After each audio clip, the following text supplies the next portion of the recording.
How's it going, everyone? Welcome back to the corner. I am the DM as always, and today I got some more Path of Exile 2 stuff for you because, oh, baby, they just revealed over on their forums every single ascendancy that is going to be in the beta. Every single one.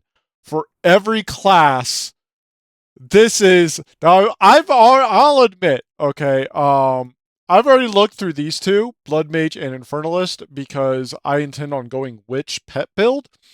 So I was very interested to see what these had. But something I want to point out before we really get into it, is the way that the graphic is designed, right? So Blood Mage looks like a heart. Infernalist kind of has like a what I believe to be like kind of a skull shape. Stormweaver has some like lightning, right? Chronomage is an hourglass. Titan is whatever the fuck this is. I'm gonna be honest, I don't know.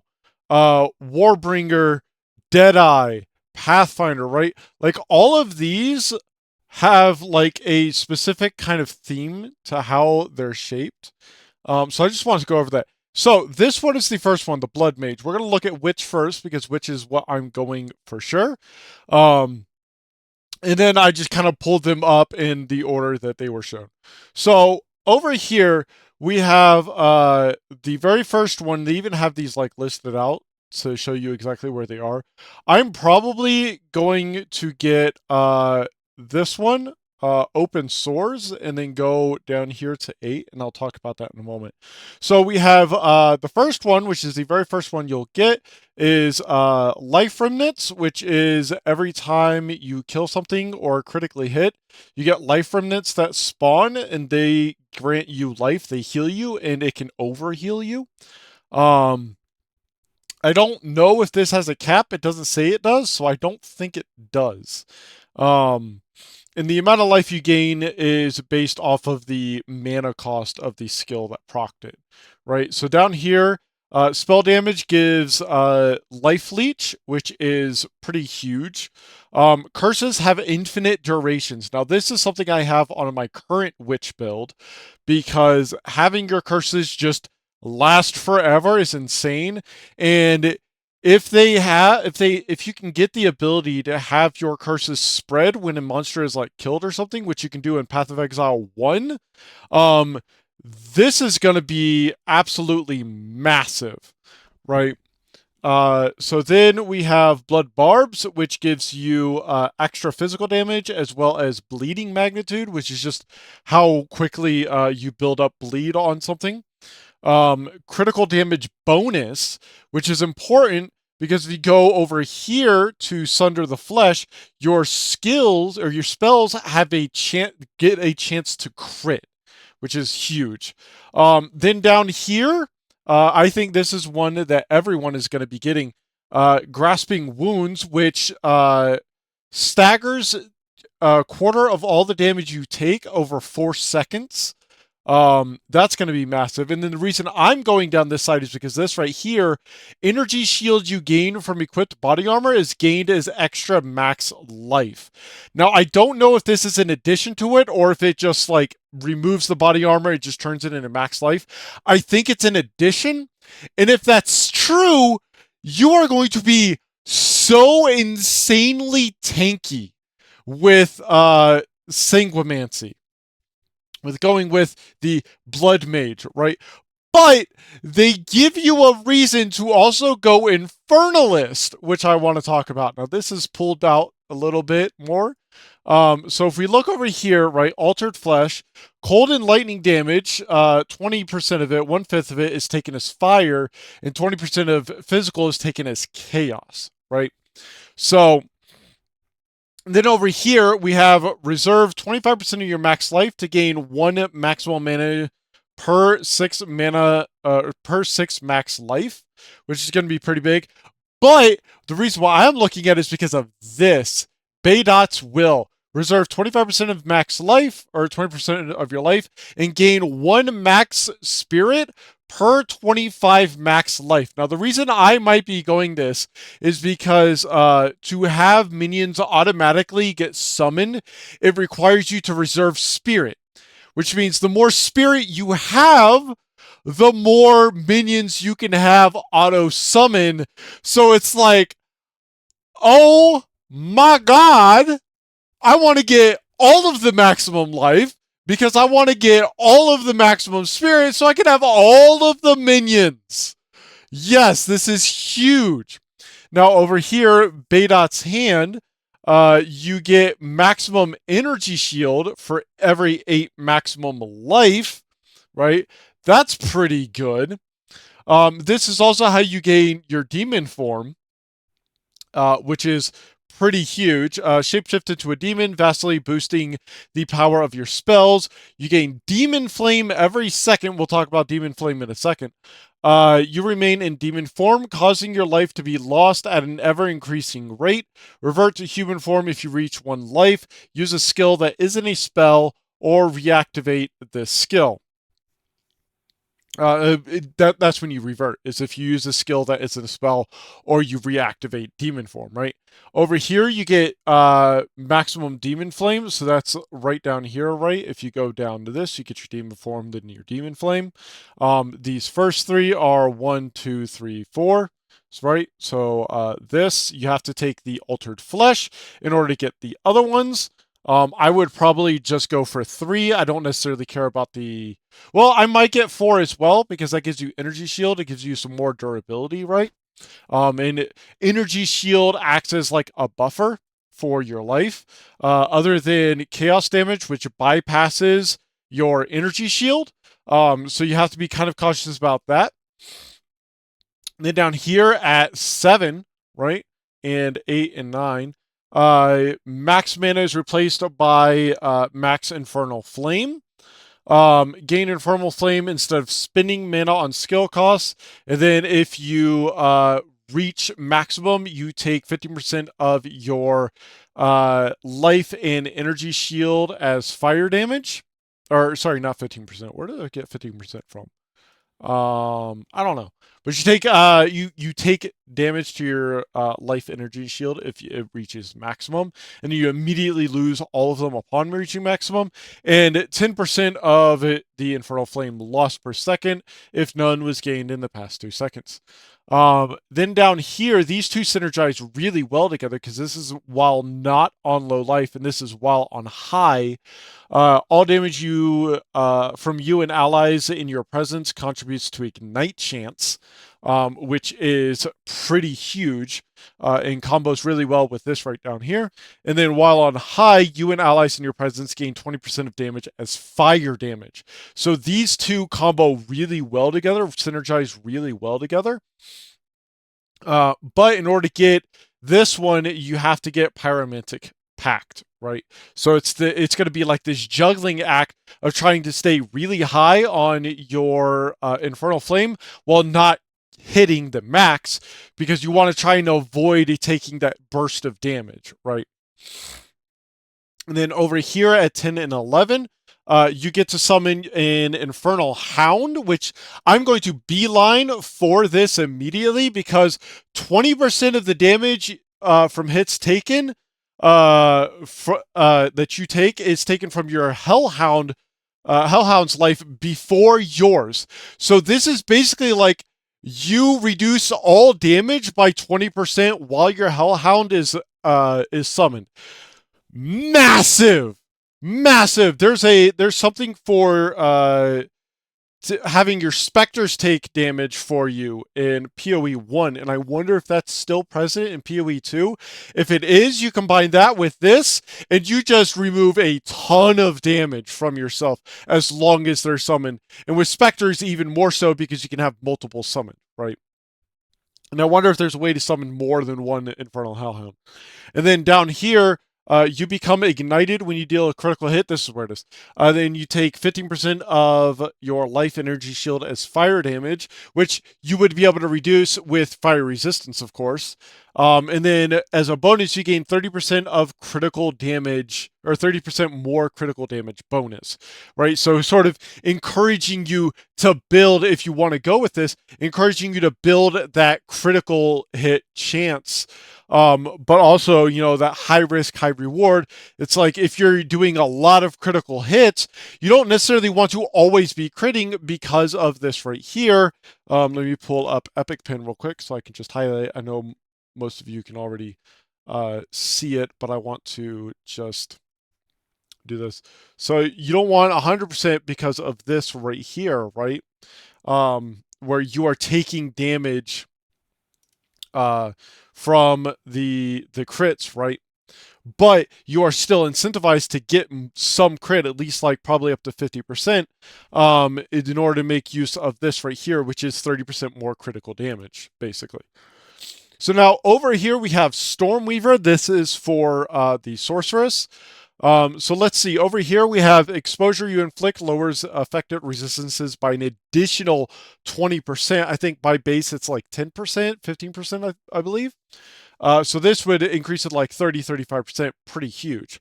Then down here over at 2, so this is over here, and then down here, this one is 4, this is 2. You gain Elemental Storm, and then you trigger Elemental Storm on critical hits with spells, which creates a stationary Elemental Storm at the targeted location for the duration based on the highest elemental damage for the hit that triggered the storm. Okay, so they're kind of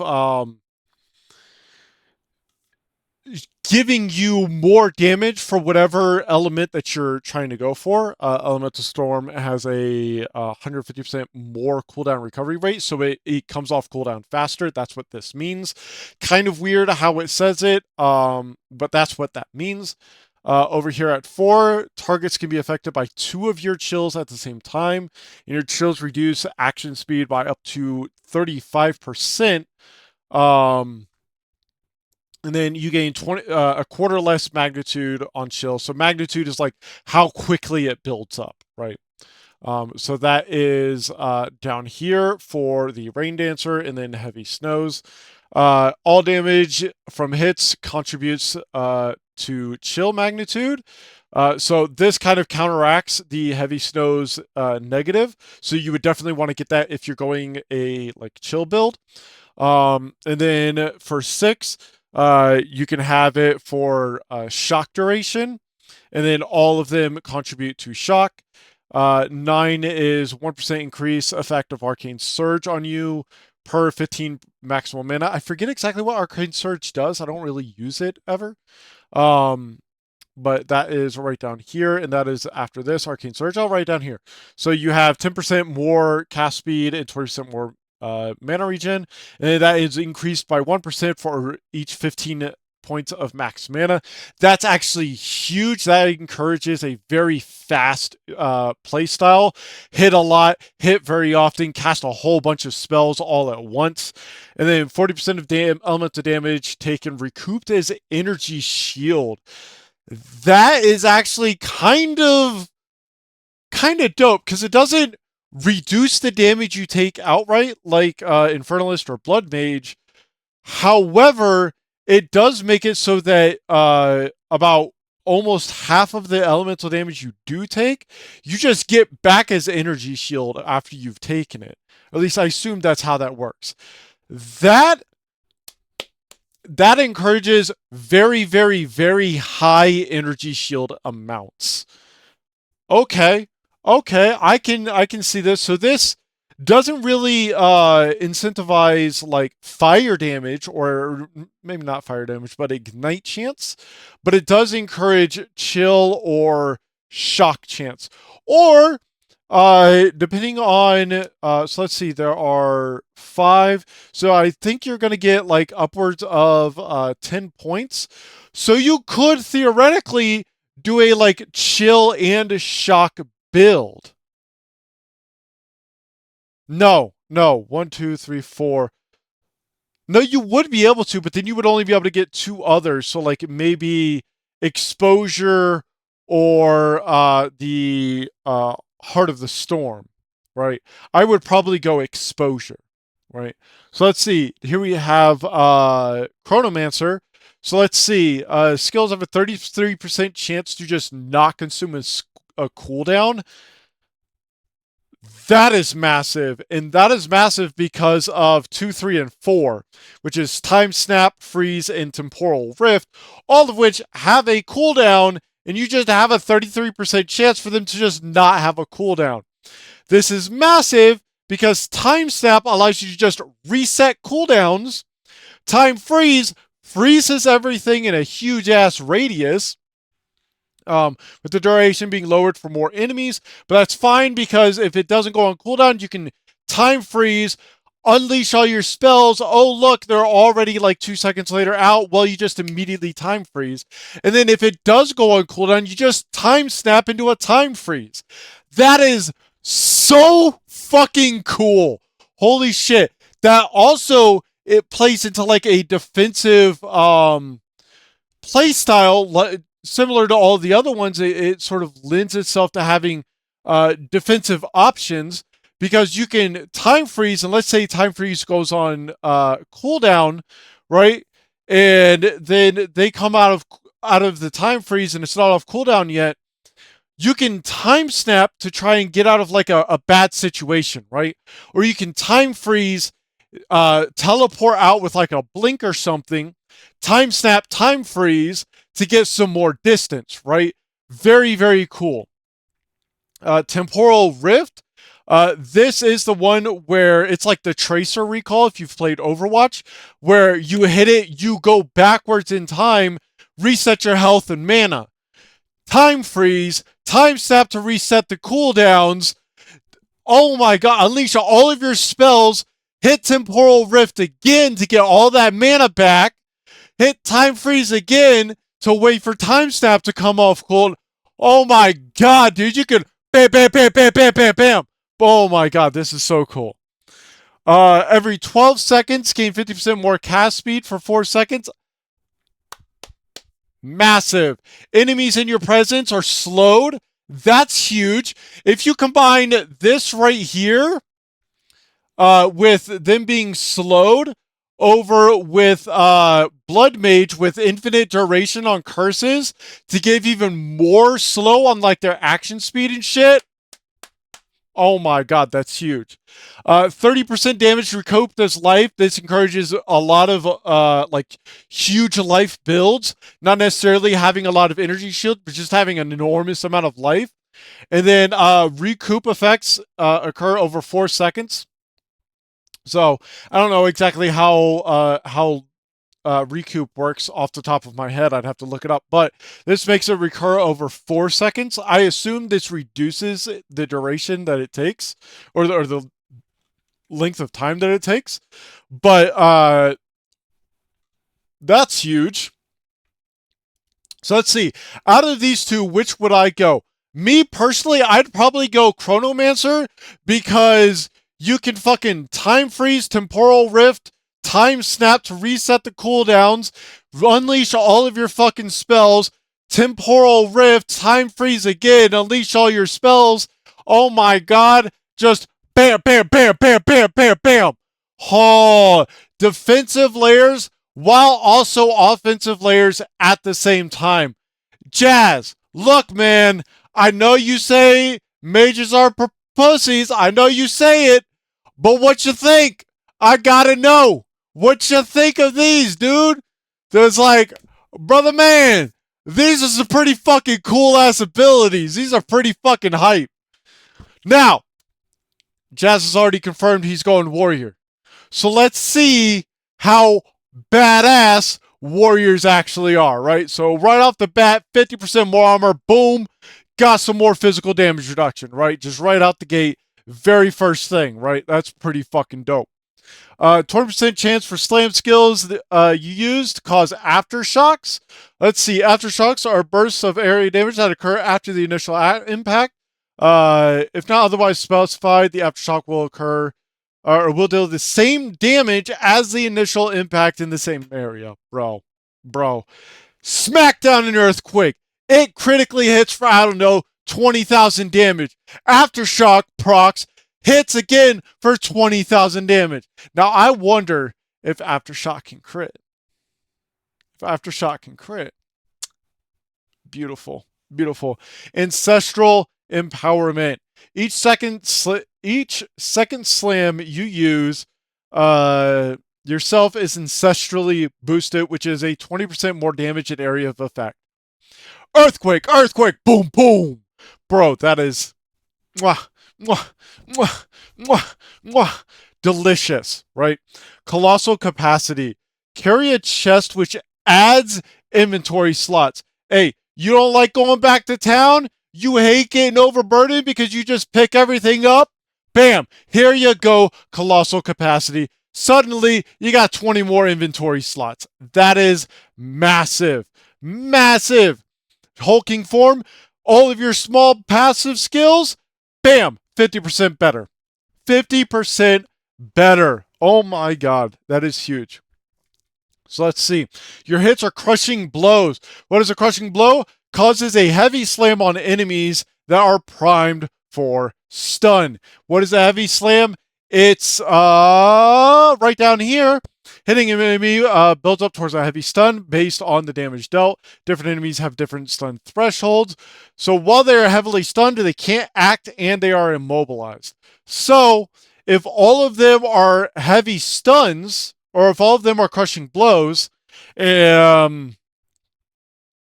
means that those that are primed for a stun will always receive a heavy stun. Always. I'm pretty sure. So, like, in some of the gameplay footage, you see in GGG's, for example, his flashbang grenades sometimes causes enemies to, like, get blown away. I think that's what that means. So, like, smaller enemies, when you hit them, it causes them to get launched backwards, right? So, surprising strength, 40% more damage against heavy stuns. This pairs spectacularly with crushing blows. That's probably why it's in the same area. And then mysterious lineage, bam, 15% more life. Massive. If you want to be tanky and just hit hard and really go for like a stun build, right here. By the way, if you are a warrior and you go Titan, right? And you pick up a crossbow. You load that bitch up with some flashbangs. You tie that in with some crushing blows. Bah, bah, bah, bah, bah, bah, bah, bah, bah. You're going to be stunning everything. Oh my god. Conversely, though, we got the Warbringer. What does the Warbringer bring to the table? Let's see. Break armor equal to 10% of hit damage dealt. Massive. You can break armor to below 0. That means you. So when you break armor, you are break armor means that you are reducing the enemy's armor. Reducing it below 0 means you deal increased damage. You will still continue to do more damage. So let's see. Encase in Jade. Gain a stack of Jade. Encase in Jade. It gives you a shield. Based on the amount of Jade consumed, and you can't move or perform actions. This is just like an ice block. This is an oh shit button. I need a moment, right? Let's see. Ancestral spirits trigger when you summon a totem. Each of your totems will summon an ancestral spirit minion to fight for you. If the totem that summoned the minion dies, then the ancestral spirit will too. Okay. Okay. Interesting. Let's see. Wooden wall, 20% of damage from hits is taken to your nearest totem's life before you. So that's just a flat 1/5 of the damage you just aren't taking anymore. Let's see. Rinley's training, getting 40% base chance to block from equipped shield instead of the shield's value. Okay, so unless your shield has more than 40%, this is just better. Just straight up better. Turtle's Charm, 35% less block chance, can block hits from can block damage from all hits while shield is not raised. Okay, so if you have this and this, then so it would be, so it's not that the 40% is reduced by 35%, it's that you remove 35% from that 40%. So it would be reduced down to 5%, but you can block damage from any hit without having to raise your shield. That's okay. Corpses in your presence explode when you war cry, dealing 25% of their life as damage, and then you can have Warcry duration ignored. So you can just blah blah blah blah blah. You can just be a fucking screaming menace. You can just nonstop scream. Basically, you're always on your period with this. You become a Karen. That's what they should have. That's what they should have named this, is Karen's Howl. All right, let's see. Deadeye, avidity or something like that. Let's see. 30% chance to gain or 30% chance if you would gain frenzy charge, you instead gain your maximum number. Benefits from consuming them on your skills have a 50% chance to be doubled. No accuracy penalty at distance. Oh, I should say. So if when I go warrior, which one of these two am I going to choose? Honestly, they're both fucking huge. I'm a fucking loot gremlin, so having the extra inventory slots would be huge. But at the same time, like, being able to break armor and reduce it below is pretty good. Being able to just ignore a fifth of the damage is pretty good, and having just 40% block chance is pretty good. But without knowing like how high your block chance to get, I'm not really sure. So I'd probably go Titan, because it's just like super fucking tanky, and you just get a ton of fucking inventory and shit. So that's probably what I'll be going when I make my warrior character. So, all right, projectiles have a 20% chance to hit. Projectiles deal 20% more hits, damage to targets in the first 3.5 meters of their movement, scaling down with distance traveled to reach 0%. Deal 20% more hits, damage. I have no idea what that means. I'm going to be honest. I have no fucking idea. Projectiles deal 0% more damage, more hits damage to targets when the first. Okay, so this is so you like kind of branch off from this, is what this looks like. You choose one of these. Yeah, I don't know what hits damage means though. So yeah. Skills fire an additional projectile. Okay. You can apply an additional mark. Gain tailwind on skill use, lose it when you get hit. So this is 1% more movement speed, 30% skill speed, and 50% invasion per stack for 10 seconds.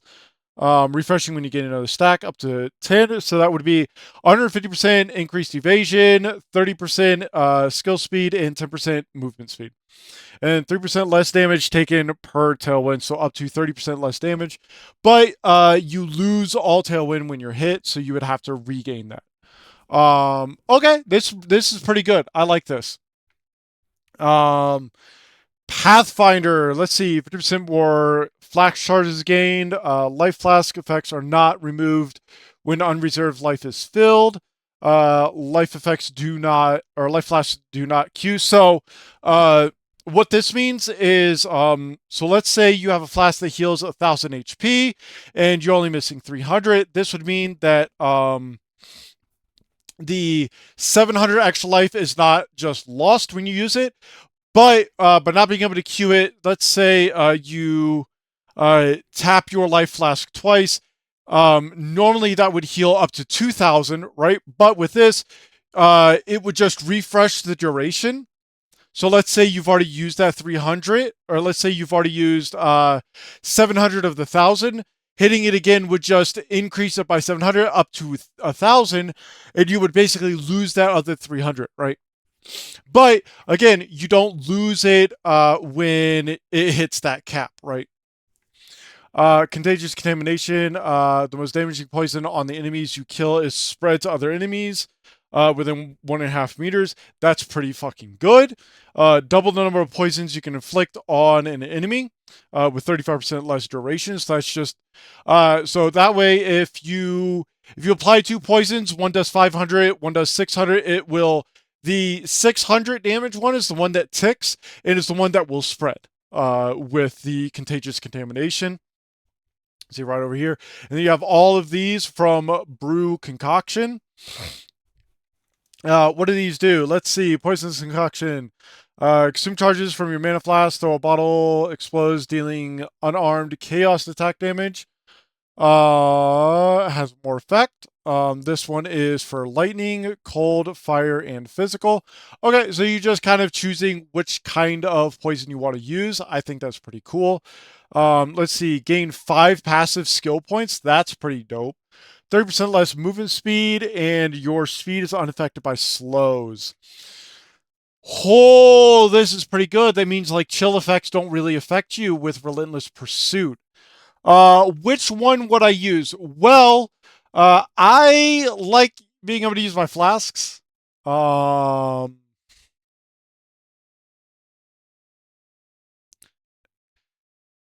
like this one is like pretty good. Like this is, I feel like this kind of gives me like mercenary vibes of like, someone who's like prepared for a lot of different situations.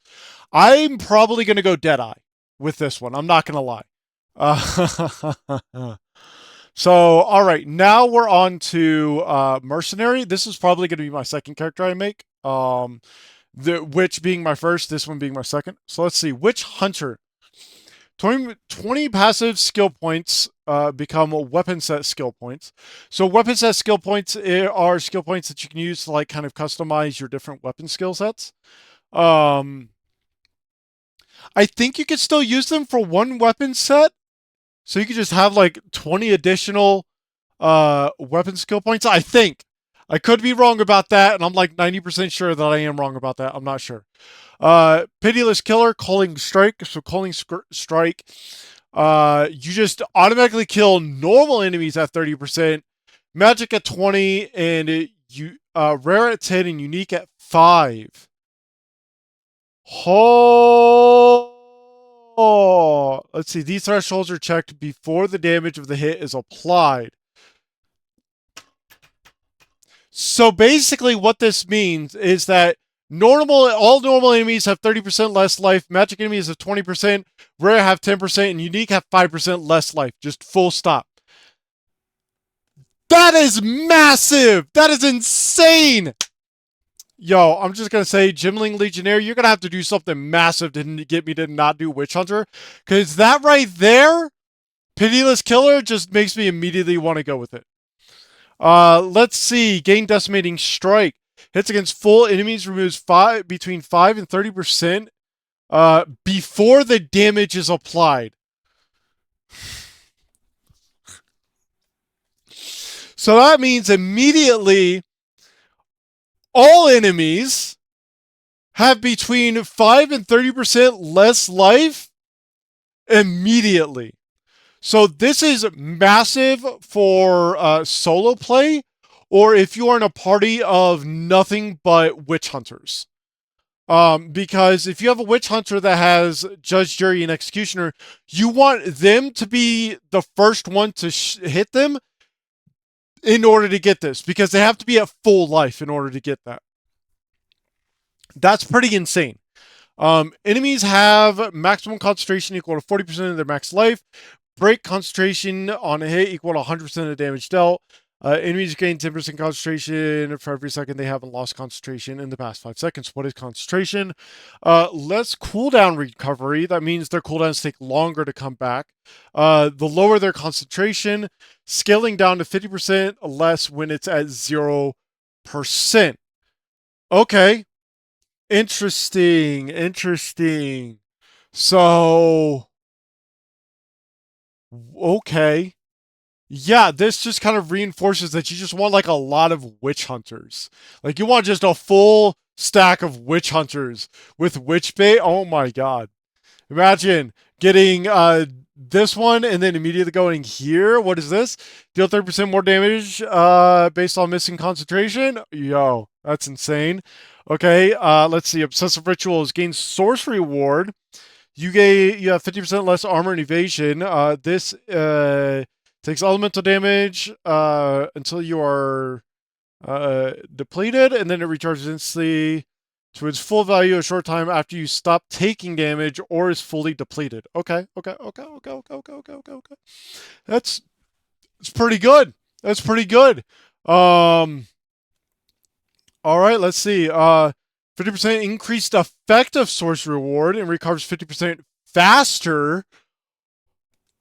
Oh my god, yo. What the fuck? So it's already a short time. I imagine by short time, they probably mean like 6 seconds. So this would make it 3 seconds afterwards. That's pretty massive. I'm just going to say that. Like 3 seconds seems like it's already a short time, and it is, but like, oh my god. That's pretty huge. So already I'm thinking like 2, 3, then probably 4, 5, and that's already 6 points. Okay. Then Zealous Inquisition, which is they have a chance to explode, and it's double against undead and demons. I'm gonna be honest. I'd probably just go one. I'd probably just go one for the extra weapon skill set because like just being able to swap. Jazz theorized this, and I'm sure a lot of other people have as well. And this is something I also agree with. The highest end builds are going to incorporate weapon swapping. 100% they're going to incorporate weapon swapping. And for witch hunters, it's basically going to be mandatory because of weapon master, right? Like their best builds are 100% going to incorporate weapon master. Gimling Legionnaire. All right, man, you've got to give me a reason to want you, okay? And you're starting off strong with your first and second one. 10% quality plus $1 skills. Pretty fucking good. Not gonna lie, okay? Advanced Thaumaturgy, not really feeling it. Like it's decent, it's pretty alright. Not really feeling it though, right? Integrated Efficiency, gain an additional 3 skill slots. It's pretty good. It's pretty good, right? Let's see. Gem Studded. You can use 2 copies of the same support gems and different skills. Ooh, now that's good. Now that's good. That's good because normally you can only use 1 support gem across your entire character. That's pretty fucking fire, actually. That's pretty fire. Thaumaturgic Infusion. Oh shit. What happened? Oh, okay. I don't know what the fuck I did. Am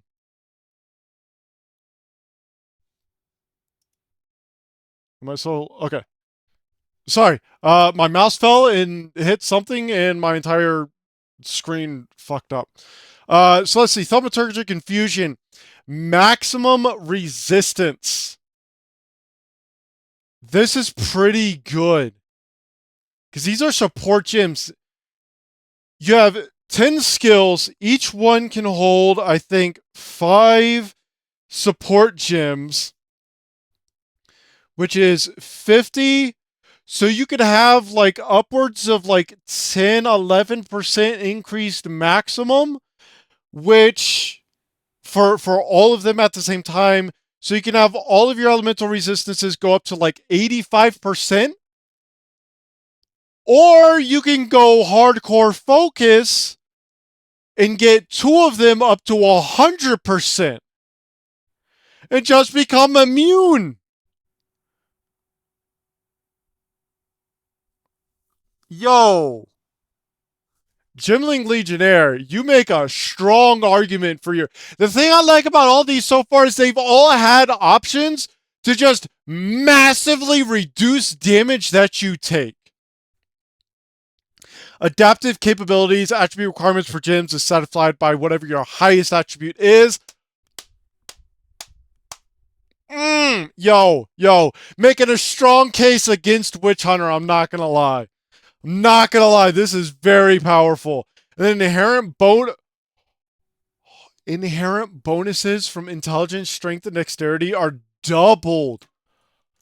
What? No! Wait, hold up. Yo, Gimling Legionnaire, probably the strongest for solo play. I'm just gonna say it. Gimling Legionnaire might actually be OP. Shit, this shit might actually be overpowered. And I'm just gonna say it. These kind of like passives and shit, you'll never see these in D4. You'll never see these in a Diablo game. Never! Blizzard is too afraid to do this shit. That's again, man. For group play, I want a full stack of Witch Hunters. For solo play, I'm going Gibbling Legionnaire. I am. I am. That's what I'm going to do with this. I'm going to have to make so many characters. Bro, like, here's the problem. I'm not going to have the time. I could play Path of Exile 2 24/7, no sleep, fucking grinding this game every hour of every day. I'm not going to have time to play every single spec. I'm not. All of these specs are too fucking cool. Oh my god. Hang on. I gotta go. I gotta turn on my AC. Hang on. These ascendancies are just so fucking good. They make me want to play every class, which is amazing. You want a tip for aspiring game devs, right? This is what you want. This is how you cook. It makes you want to play every single ascendancy. All right, let's get to Monk, right? Lead me through grace. Gain 1 spirit for every 6 energy shield on equipped body armor, 1 for every 15 evasion, and then you cannot gain spirit from equipment. So what that means is, like, if you have an item and it says gain 15% spirit, you wouldn't gain that 15%. But this encourages having your body armor with evasion and energy shield, and as like high as you can, right? Let's see. Evasion grants physical damage reduction with 40% less evasion rating.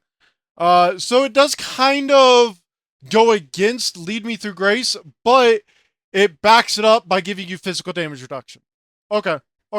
I like that. A little bit of trade-off, right? Grant Meditate, which channel to recharge energy shield, can overcharge to double its normal amount. When channeling ends, channeling ends when you take damage or your energy shield is at double. This skill cannot be used if your energy shield is already double its normal amount or you have no energy shield. Okay. I am the Blizzard. Deal 10% of your damage as extra cold on freezing enemy. Create chill to ground. 10% lightning and 25% chance on shocking enemies to create shocked ground. Grants Unbound Avatar. Gain Unbound Fury by inflicting elemental elements with hits on enemies. Once you reach maximum, consume it to become unbound for a duration, vastly augmenting your elemental prowess. Meta skills gain 25% more energy. Critical hits ignore non-negative element energy. Critical hits ignore non-negative enemy monster elemental resistances. Bro. So you want like as high of a critical hit chance as you can with as much chill and shock chance as you can. And then grants elemental exposure, trigger elemental expression on melee critical hit, which is a fiery explosion, an arcing bolt of lightning, or an icy wave. The chance for an explosion is proportional to your strength. For a bolt, proportional to your dexterity, and a wave proportional to your intelligence. Oh, that's pretty good. This is... I want to play Monk. What is this one? This one is Chayula? Acolyte of Chayula. Mana Leech is instant. Double Chaos Resist with 10% max Chaos Resist. So this is misleading. This is actually 20% to... oh wait, no, sorry. This is to your maximum Chaos Resistance. So you can get up to 85% which means you only need 43% chaos resistance to have maximum. That's insane. You cannot recharge energy shield, but Mana Leech also recovers the energy shield. And again, Mana Leech is instant because of that, right? So you bam bam. Reality Rending. So let's see. 23% chance to gain 25% as extra chaos, 13 for 50, and 7 for 100. Can these stack? Like, can I proc the first one and the second one and the third one? Because if so, that's like almost 200% increased damage. I wouldn't be surprised if he could. Just saying. Let's see. Grants into the breach, creates a breach around you, allowing you to see nearby flames of Chula. You are considered to be in a breach while this skill is active. Okay. Okay. So you can just proc a breach whenever you want, apparently. Effects and duration of Flames of Chula on you is doubled. Okay. So this is for these. Let's see. Red ones leech 7% of your maximum life to you. Okay, so you leech life equal to 7% of your maximum life. This is 7% of your mana. And purple provide a stacking buff of 7% chaos damage up to 70% because it stacks up to 10 times. And I assume the duration must be refreshed when you gain another stack, even though it doesn't say that. Let's see. Remove all spirit. Okay. Turn it into maximum darkness. For each life or energy shield lost to damage, reserve 1 darkness instead, if possible. Darkness reservation lasts for 10 seconds, plus 5 to maximum darkness per level. What does that do? I don't know. Gain 1% of extra damage as, or 1% damage as extra chaos damage per 20 unreserved. Okay. Okay, I see. So this is like a balancing trick. So you want to not take damage at all. So you want a lot of evasion and then 50% less darkness reservation duration. Okay. Interesting. Not gonna lie, Invoker seems way better than Acolyte of Chayula. So I'm definitely going Invoker when I make my monk. Oh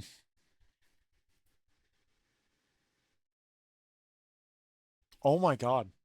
Bro, they are insane with this. We are 1.5 days away from, yeah, uh 2 days technically. Okay, we're 2 days away from the early access launch, and this shit cannot come sooner.